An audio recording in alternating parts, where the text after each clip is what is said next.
Hi, I'm Scott Rickel, Hague Realtors. Thanks for joining me again as we continue to talk about moving up.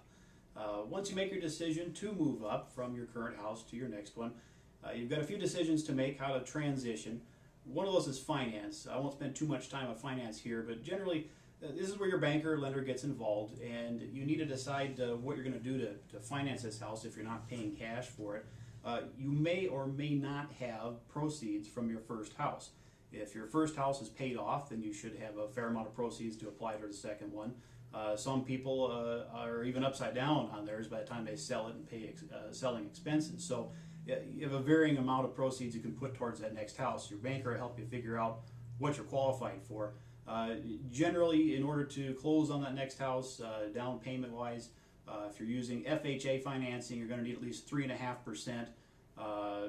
Conventional loan up to 5%. That's about up to $270,000 loan amount. Past that, you get onto some different terms. Keep in mind, if you don't have 20% down, you're going to add that PMI, that private mortgage insurance, onto your loan too. So it'll add a little bit to your monthly expenses. Now that's just a little bit on financing, but more important and for what we're talking about is how to transition from the current house to the new one in terms of physically moving out and so forth.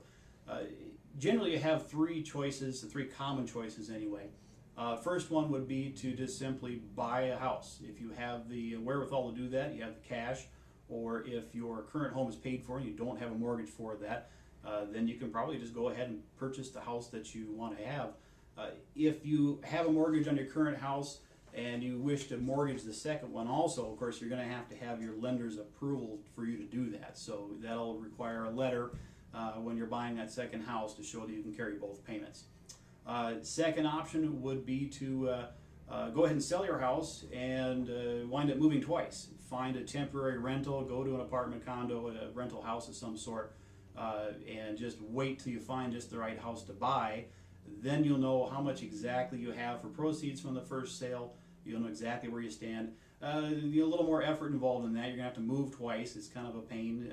Not a lot of places, at least in our market, have real short-term rentals available. So you might be a little bit more difficult to work that. Third option, and a fairly common one around here anyway, is to make an offer contingent upon the sale of your current house. This is where you find your next home, your dream home. You make the offer on it contingent upon the sale of your current home. Now, that seller of your dream home, they'll keep their house on the market, and they will be looking for more offers. They'll be showing the house to other people, and it's basically a race. You need to get an offer on yours and show that it's sale pending and in a secure escrow state.